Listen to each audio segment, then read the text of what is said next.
25 million years ago, a new life form began to emerge on our planet, the great apes. From a single family line, an exceptional group of primates would rise. These were our ancient predecessors, and their journey of evolution would give birth to ever more sophisticated beings.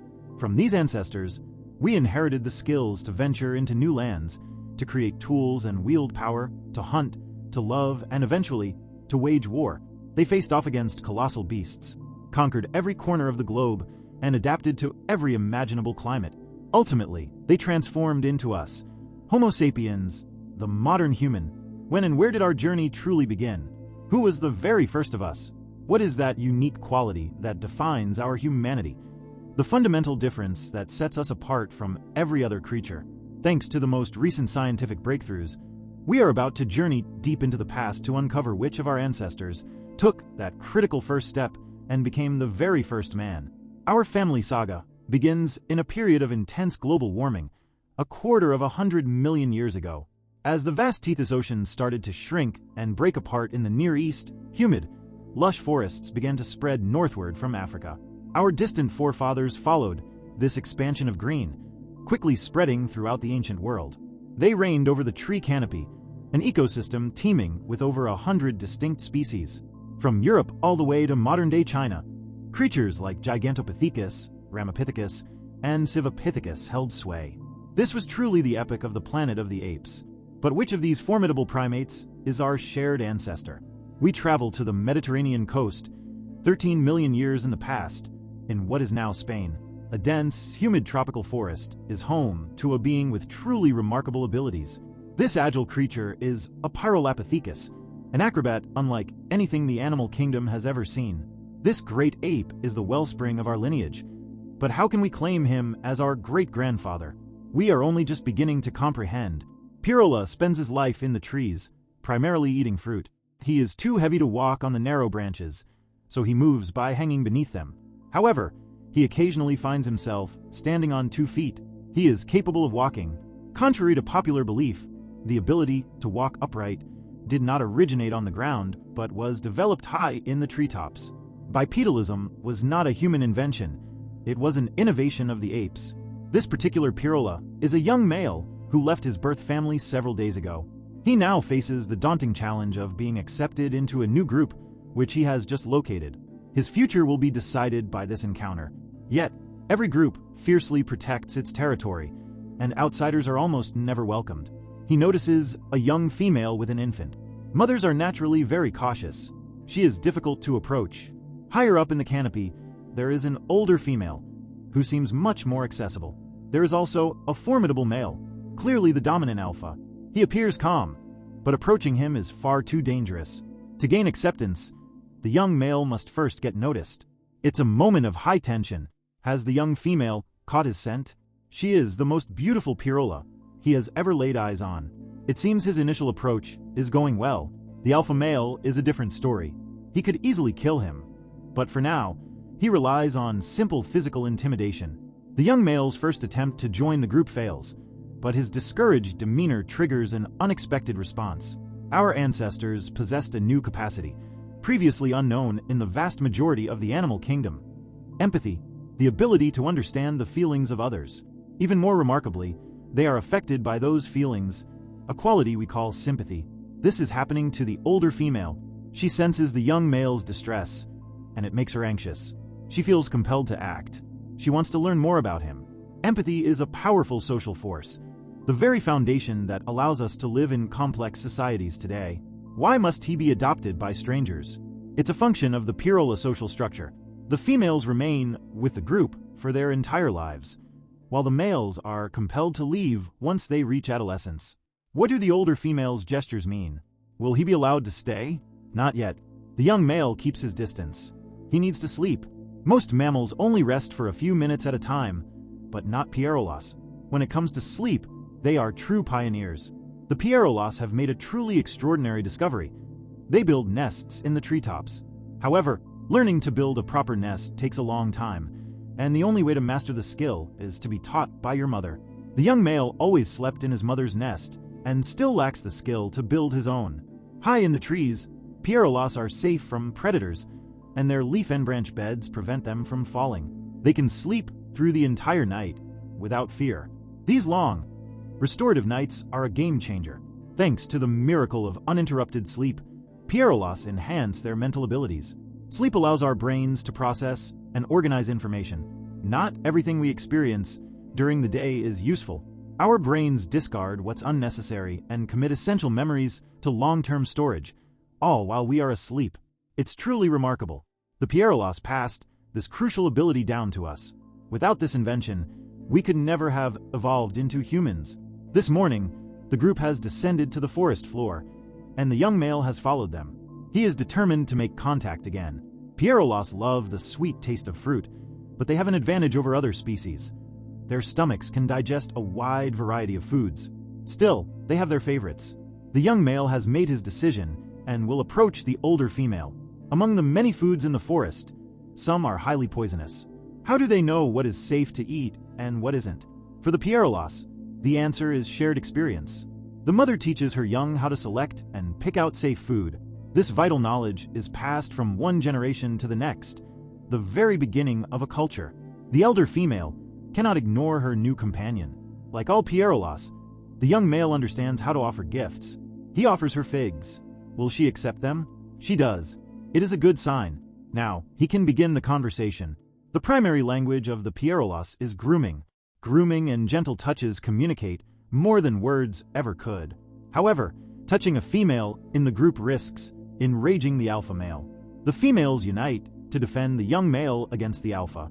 Their collective numbers give them strength, and the alpha is forced to back down. Among the Pierolas, the females wield the ultimate power. The young male has now achieved a significant milestone. He has become the older female's favorite.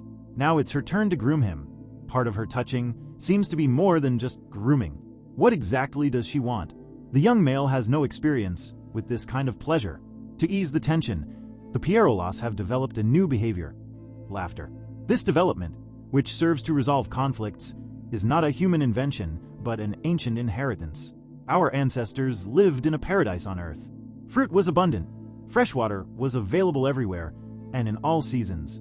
The only real dangers were the predators that roamed the great forest floor. To detect them, Pierolas have learned to read the subtle signs of the forest, developing a deep and profound understanding of their surroundings. The cry of a bird alerts them. An alarm is sounded. It's a tiger. They have a different vocalization for each type of threat. A new call signals that the alert is over, and they can return to the ground. The Pierolas are living in a golden age for the great apes, but this era of prosperity cannot last forever. A great upheaval is on the horizon. Africa is on a collision course with Europe. This massive tectonic activity will soon bring about the destruction of their environment. The young male remains on the periphery of the group. He is cautious. The alpha is still a threat. To be fully accepted, he needs the alpha's consent. He may not be the most skilled nest builder, but he comes from a group that knows a unique way to catch tasty little insects. He demonstrates an amazing technique that the golden-eyed female has never witnessed before. He uses a stick to extract termites. There is nothing more delicious than termites. This invention is crucial. The stick is the very first tool, an extension of the hand that allows them to perform tasks they could not before. It is an idea that will become invaluable to our species. The group understands its significance. The young male has become the new main attraction. Suddenly, a problem arises. An infant has become a victim of his own greed. He has forgotten his mother's lessons and has been poisoned, a fate that is all too common for the young. The young male recognizes this particular poison. The Pierolas already possess some knowledge of the healing properties of plants. This knowledge differs from group to group and enables them to treat certain ailments. The young male seems to possess knowledge the group does not. There are many different kinds of curative plants, some that sedate tapeworms, others with tiny spines that trap the sleeping worms. The Pierolas were ancient herbalists. The story of this young hero may seem insignificant, but it tells a more profound tale: the spread of knowledge. Societies that compel their young adults to leave the group possess this unique advantage. The departing youths carry the wisdom of their group with them and share it with others. Thanks to the young male, the infant is saved. The young female has made her decision. He must become a part of the group. It is her will against the alphas. The Pierola alpha males resist the pressure from the females for as long as they can, but the females always win. The alpha senses his defeat. From this moment on, the young male is fully a part of the group. It is a sign. The Earth is shifting, and a great period of global cooling is approaching. Our ancestors were forced to leave, to flee this place, and so a great exodus began. Africa is on a collision course with Europe. The planet's climate is changing dramatically. The humid forests of Europe are vanishing. The same is happening across large parts of Asia, where the forests of China and Japan are fragmenting. The great apes of Asia migrate southward, giving rise to the ancestors of the gibbons and orangutans. The African continent's movement has just sealed off the Strait of Gibraltar. Cut off from the water of the Atlantic, the Mediterranean Sea dries up and becomes a vast, dead basin. Pierolas and their relatives cross this dry seabed, migrating toward Africa, where the forest is expanding, particularly across the vast, green plains of the Sahara. The Pierolas evolve and become a new species with even more astonishing capabilities. This new ancestor is named Sahelanthropus, or Tumai. We rejoin the path of our lineage 7 million years later. Further to the south, Tumai lived on the shores of Lake Chad. They were likely the common ancestor we share with modern chimpanzees. Their inventions would transform them into one of the most intelligent and dangerous species on the planet. With them, the march toward humanity quickens. Tumai still sleep in the trees, but they have discovered a wealth of activity on the ground. The food supply is far more varied, even if it is a little more challenging to obtain. The descendant of the young female is now a Tumai. Her physical appearance has changed, but she has retained her golden eyes, a trait passed down through her DNA. Her son still has so much to learn. An infant's education now takes significantly longer. He must learn not only what to eat, but how to eat it. Tumai use different tools for different foods, and mastering each one requires countless hours of practice. Tumai try to take advantage of every gift nature provides. The females have a more practical and inventive instinct than the males. They imagine and create new techniques. Tumai have also perfected that strange new way of getting around, walking on 2 feet. It has many advantages, such as the ability to carry objects over long distances. The descendant of the alpha still dominates the group. There have been significant shifts in our ancestors' social structure. Now, the males hold the power. There is a clear hierarchy, and the alpha knows he must be respected. He often feels the need to reinforce his authority, and the weakest members of the group are usually the ones who feel his force. A society dominated by males is a constant cycle of rivalries. The alpha is a supremely dominant male who always feels the need to demonstrate his strength. Is this young one still alive? He's okay, just a little shaken. The alpha does not rely solely on brute strength to maintain his position. He builds friendships with several allies, even praising a male he knows could be a future threat. He even flatters the elder female, knowing her goodwill could be useful. Alliances, strategy, betrayal, conquest, and power. This new type of society has given rise to a new activity: politics. The males spend most of their days plotting and maneuvering. It is left to the females to find ways to feed and educate their young. It is no surprise that the females have become far more resourceful than the males. For the alpha, ruling the group also means having access to the females. The problem with bipedalism is that the male can no longer see the female's genitals as clearly. How does he know if she is interested? Before mating, he must now check to see if the female is willing. She is not interested. The Tumai's new territory includes water and all the food it contains. Our ancestors are only just getting used to this new element and are about to discover a wealth of new sustenance.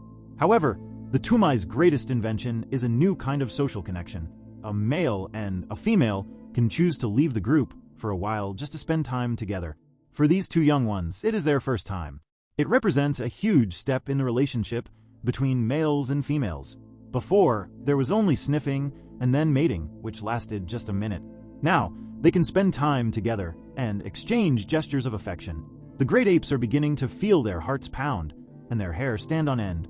The great game of seduction has begun. She seeks his gaze. He is captivated. She smells him. They feel desire. They give kisses and invent a new way of mating face to face. No one has noticed that the infant has wandered away from the bank. It is too late. The little one's frail body is limp and lifeless. Tumai are deeply aware of the importance of their group. The loss of a member is a heartbreaking event. Life on the ground has its advantages, but there are far more predators than in the canopy. This is why Tumai still depend on the trees for safety. Something strange is happening in our ancestors' minds. The young female should have abandoned the lifeless body, but she refused. Why? What is she feeling? Something else happened that morning. Several unknown individuals were seen on the other side of the hill. The three males in the group are highly agitated, under the large fig tree. Another group of Tumai has appeared, the first time they have ever seen them. There are two very appealing females there. They have been eating overripe figs and are now intoxicated. This group has come to this location for the fermented fruits rotting on the ground. The alpha wants the females. He desires what he sees, but they belong to other males. He is a formidable giant. What can he do? A cunning plan is forming inside the alpha's head. A previously unimaginable idea. An idea that will make us the most dangerous predator on the planet. The idea is to kill. To kill one's own species. To kill with premeditation and in an organized way. To kill to take the possessions of others. The Tumai have just invented war. They have conquered a new territory, and with it, a tree full of fruit and a few females. War has its advantages. From now on, the Alpha group will occupy this land. The young female still has a troubling connection to her infant. She is refusing to accept reality, because reality has become unbearable. The infant is motionless, but his body remains there. What is it that lives within us and vanishes so suddenly? The Tumai are beginning to grasp the concept of death. The loss of a life, the loss of a being. They now know that their own lives will also end. Faced with their suffering and confusion, they gather around the body of their departed friend. They feel a sense of unity, a feeling of being a group, joined together in time and space. It is the beginning of a ritual, a first funeral ceremony. For many years, we believed that the awareness of death made us human. Not anymore. Today, we know that we share this knowledge with many other species, including chimpanzees. The awareness of the passage of time is a massive leap forward in our family's history. 5 million years ago, Africa began to dry up. The great forests of the Sahara receded, putting immense pressure on the descendants of the Tumai. They split into several new families. Some evolve along the lineage of chimpanzees and gorillas, abandoning bipedalism and creating a new way of moving on all fours. Others evolve along the human line. They spread across Africa, particularly in the east. This is where we find the great family of Australopithecus, Afarensis, Abel Africanus, Kenyanthropus, Anamensis, and Gary. Around 2 million years ago, a new character appeared in South Africa. He would go on to radically alter our history. We named him Setiba. The question of whether he is an Australopithecus or the first man has not yet been resolved. Setiba lived in the southern part of the African continent. Drought increasingly affected this region and would play a crucial role in the development of our ancestors. Although they spent most of their time on the ground, Setiba were still dependent on the trees, their only protection from the man-eating beasts that roamed the land at that time. They never ventured too far from the safety of the canopy. The dry season is at its peak.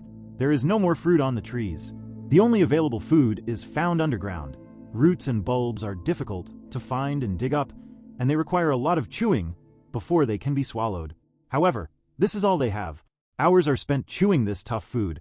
This young male is still part of the group, even though he has no female. The females now live in a harem with the strongest males. These two females are part of the alpha's harem. When a carcass is left behind by larger predators, there is only enough for the alpha and his females. A few bones to suck on, but only the strongest get access. This is why the females have accepted this new arrangement. They trade a loss of power for greater protection. Setiba do not live very long. This old female can no longer chew. The marrow is all she can swallow. The alpha does not share with the elders. The old female would have already died without the young male. By chewing her food, he keeps her alive. Empathy is at work again. This extreme scarcity of food is pushing our species toward extinction. If they don't find a new source, they will all perish. They must adapt. Fortunately, Setiba possesses a highly developed brain and a variety of tools and techniques. Inside the mind of one of them, a revolutionary idea is taking shape. If the meat will not come to them, they will have to go to it. Over there, the alpha's female wants to take the risk. The young male is also ready. No one before them has ever attempted this. Against the alpha's wishes, they will try the impossible. How can they be so foolish? Neither of them has ever been this far from the trees. The desire for meat outweighs the dangers of the savannah. The brave individuals who made this reckless choice could not have known the profound impact it would have on the history of our species. A fresh carcass, an abundance of meat. They have never seen so much food. The first parts they choose are those containing fat, the tastiest.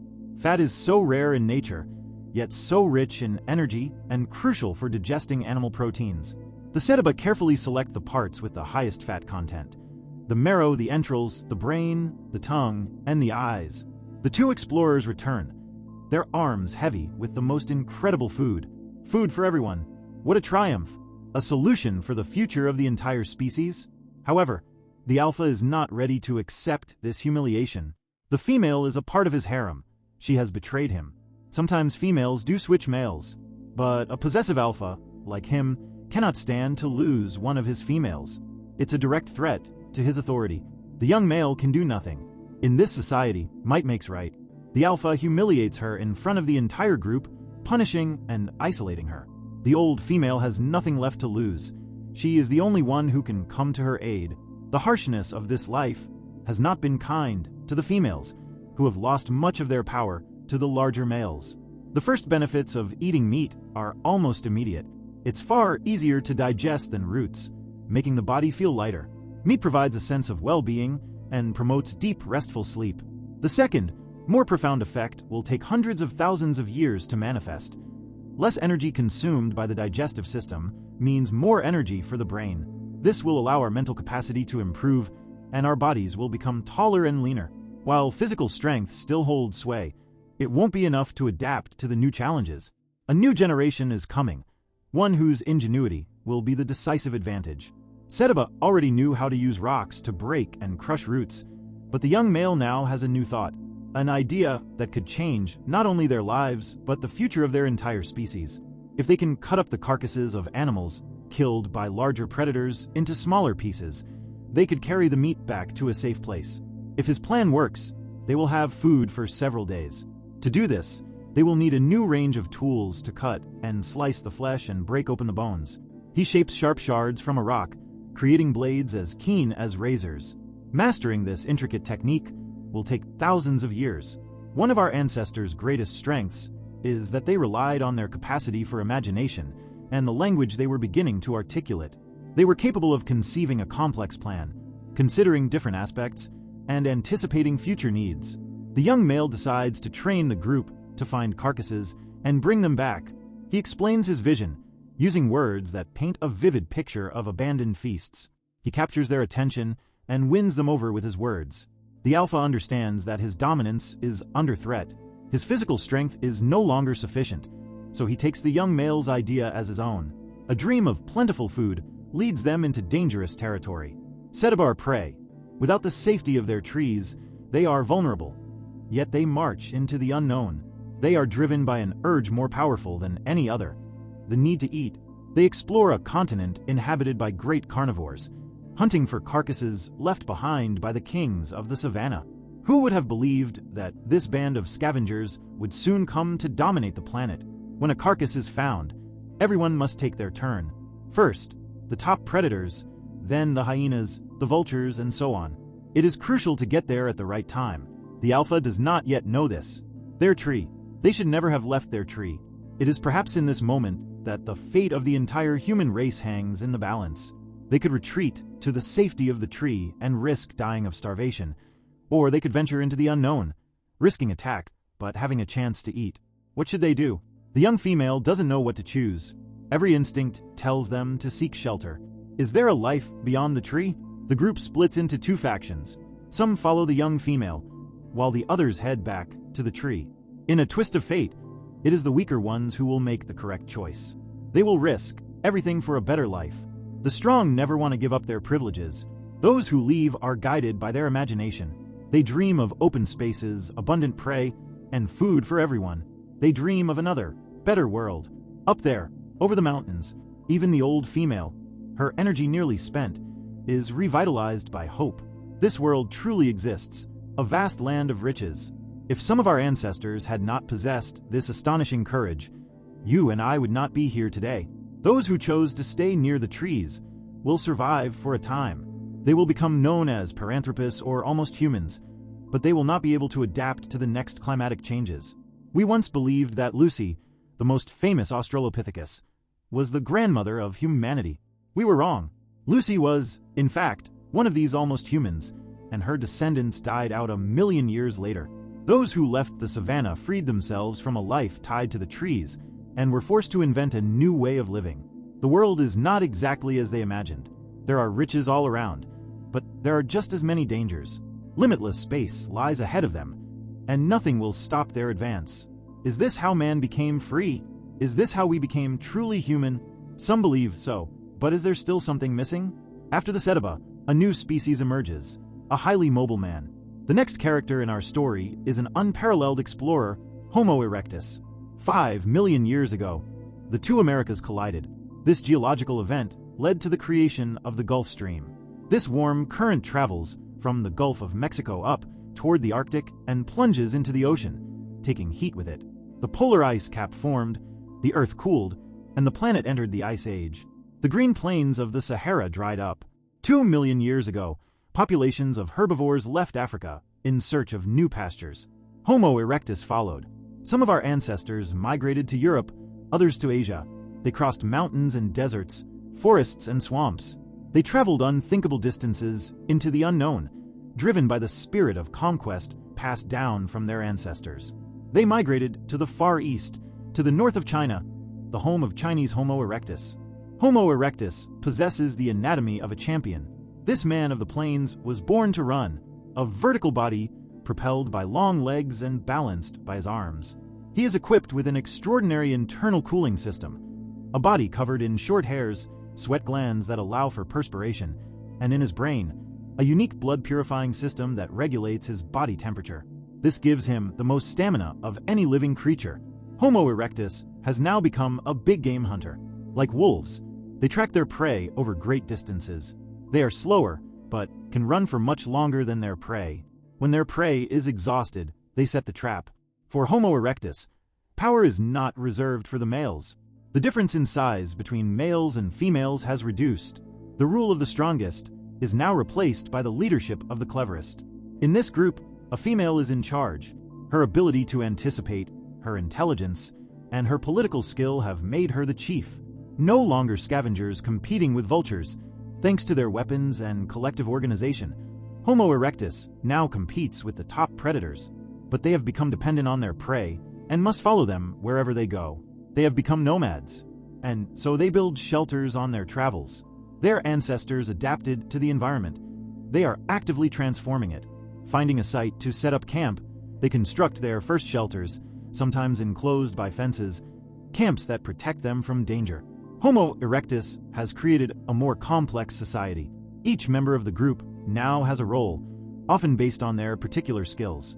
Some are adept at shaping rocks, while others are skilled at cutting meat. Social roles appear for tanning hides or building shelters. Work and the distribution of tasks are now part of human life, with all the pressures and conflicts that come with them. Clearly, some do more than others.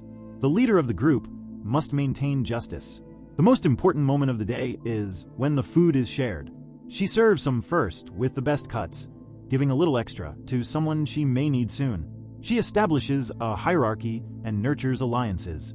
The intricate details of her social life require political skill. To protect their bodies, Homo erectus wears clothes made from plants, hides, and bark. However, this brings its own problems. Parasites have found a new home. A body covered in thin, visible skin is easy and enticing prey for bloodsuckers. They no longer fear predators, but another, more dangerous, more ruthless enemy now stalks them. The world is still full of unexplained phenomena. Homo erectus has an inquisitive mind, constantly trying to make sense of the mysteries that surround it. One of the greatest mysteries is about to be revealed. It is here. This savage beast appears in some dry seasons to take lives. It is a huge, destructive creature. They must prepare to fight. They are defeated. They save whatever they can. In just a few hours, the fire has destroyed their world. Their camp has gone up in smoke, and the herds have deserted the landscape. However, Homo erectus is about to make a remarkable discovery. What is that powerful, smoky aroma? What are these mouth-watering smells? An animal has been trapped in the fire. Its flesh is still good and has a delicious taste. This is perhaps how Homo erectus discovered this remarkable property of fire. To cook food, beyond the improved taste, they will soon notice that the meat is much easier to chew and digest. What about those awful roots? Cooked, they are delicious and require 16 times less energy to digest. An amazing discovery. Cooked food will allow us to reduce the size of our jaw muscles and develop our brains. We will walk with a lighter step and think more clearly. Our brains will become high-powered machines capable of new associations, complex thoughts, and new emotions. It is likely that the aesthetic sense developed at this time. Shapes and lights elicited new sensations. We were affected by the beauty of the world around us. They are all dreaming about that delicious food but lack the key ingredient: fire. If only they knew how to obtain it. That one looks small and seems alone. Maybe they can capture it. Another group, they have captured the beast. Technology. In this new world, nothing is more important. They are ready to fight to obtain it. They could fight, but the young chief has a different idea. His clan knows how to control fire. The other group has a greater skill in working with hides and accessories. This period saw the first instances of trade. Through objects, the techniques that go with them travel between clans. A new era for humanity. The exchange of knowledge. Thanks to traditions and language, knowledge accumulates, and the spread of skills accelerates over vast distances. From now on, everything will move a lot faster. It's no wonder the use of fire appeared so suddenly and across the entire world. The young chief is attracted to this woman. Her face stirs something within him. At this point in our history, the first true couples begin to appear, selecting, desiring, and seeking out intimate moments alone. Aesthetics now play a role in sexual relationships. Bodies are adorned with colors, styles, and decorations to arouse desire. Sexuality brings people together, but something else is happening. A story of bonds that build and grow and last. The story of love is still being told. The domestication of fire changed the lives of the first humans and gave them warmth and protection from insects and predators. It cured their ailments, eliminated the darkness, sharpened the points of their spears, and made them stronger. However, the greatest advance was in the domain of speech. Thanks to the development of our left brain and a small evolution in the throat, the larynx, our speech became so articulate that we could evoke the past, speak of the future, and recount stories. Imagine, the old woman is a storyteller. Who are we? Where are we from? She tells the stories of her people and their exploits. These tales give meaning to their lives. Perhaps it is this that makes us human. The first man is the one who can tell his story. Homo erectus will continue to populate the earth. With their skills, they will adapt to every climate. Different populations begin to diverge genetically and give rise to new types of man. In the farthest reaches of China, Homo erectus will become Peking man, a giant. In Indonesia, Solo man. At its edges, on Flores Island, a tiny man of no more than a meter tall. In Central Asia, he is Denisovan man. In the cold of Europe, Homo erectus has become a Neanderthal, a massive, heavy man of incredible strength who can withstand extreme cold. His skin whitens to better absorb the weak sunlight. His eyes and hair grow lighter. In Africa, he becomes Homo sapiens, and it is through him that the greatest changes will occur. At least 6 species of humans populate the ancient world. Each develops according to its environment and creates its own culture. However, this multifaceted humanity won't last long. Homo sapiens will soon replace them all. Around 100,000 years ago, Homo sapiens turned the world of man upside down. He invented more complex societies and proved more inventive in every area. How will he go on to invent art, skills, beliefs, magic, writing, medicine, and science? His extraordinary imagination certainly helps, but so does the knowledge accumulated by his forefathers.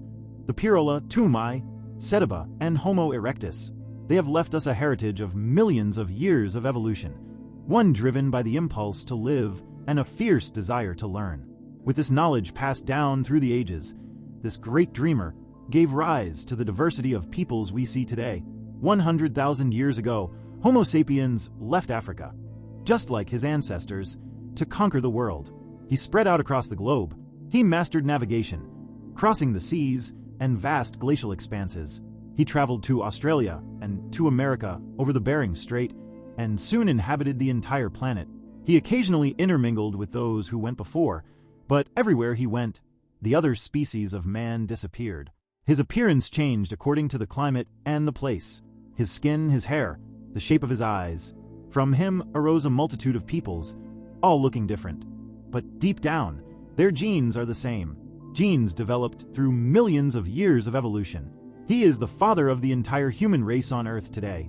He is the only human on Earth, but his presence shines with a million different lights.